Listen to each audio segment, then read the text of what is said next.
అంతేగా అంతేగా కాస్త నువ్వే అడ్జస్ట్ అయిపోతాన్ని మీరు కూడా ఇలా అంటే నేనేమైపోవాలి ఇదివా అవును ఇంతకీ నేను చెప్పడం మర్చిపోయాను ఆఫీస్ పని మీద 10 రోజులని నేను క్యాంప్కి వెళ్తున్నాను అసలు నా బట్టలు చదివి సామి అమ్మో 10 రోజుల మీరు లేకుండా ఆమెతో నేను ఉండాలా కాస్త అడ్జస్ట్ అయిపోసాండి సరేలేండి నేను వెళ్ళి అమ్మకు చెప్పేసి వస్తాను నా బట్టలు చదువు ఈయనకి ఎప్పుడు అమ్మదు అమ్మా ఏంటి ధ్రువ చెప్పు నేను 10 రోజులని క్లాస్ వెళ్తున్నాను కాస్త సామిని జాగ్రత్తగా చూసుకో చూసుకుంటాలే నీకు తప్పినా నాకు తగ్గుతున్నా ఇంతకీ ఈ విషయం సామికి చెప్పావా చెప్పానమ్మా చెప్తావులే ఎందుకు చెప్పావు తనకి చెప్పిన తర్వాతే కదా నాకు చెప్పేది అలా కాదమ్మా నేను వెళ్ళి నాకు చెప్తాను సరే వెళ్ళు నాన్న ఏంటి ధ్రువ నేను 10 రోజులని క్యాంప్ వెళ్తున్నాను సరే జాగ్రత్తగా వెళ్ళి రమ్మన్నా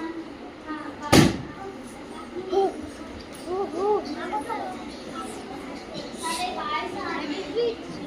బాయ్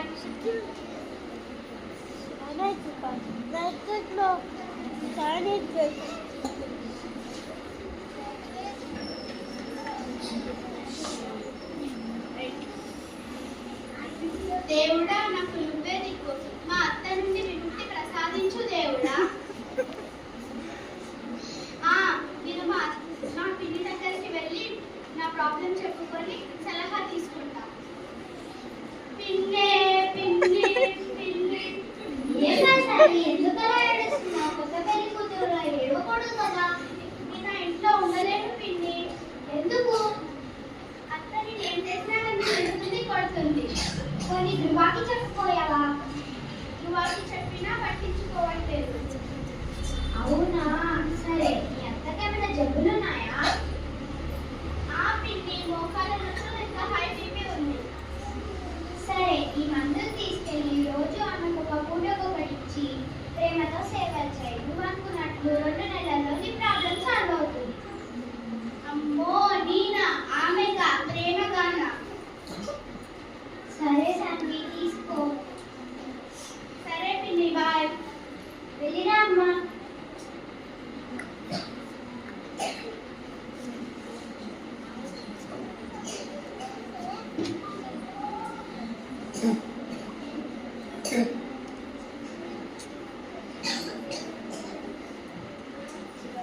అత్తయ్య ఇష్టమని బిర్యానీ చేశాను తినండి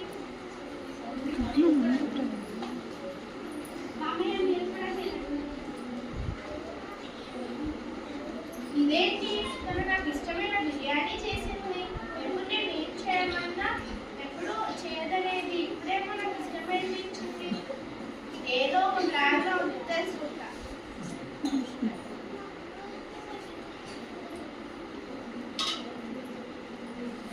అబ్బో మొత్తం తినేసింది నచ్చినట్టుంది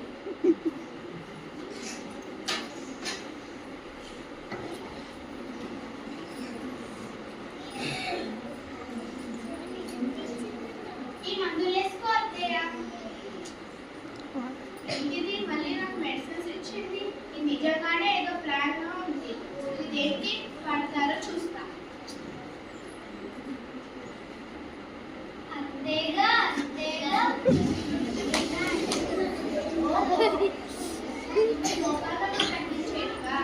మంచిదే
దేవా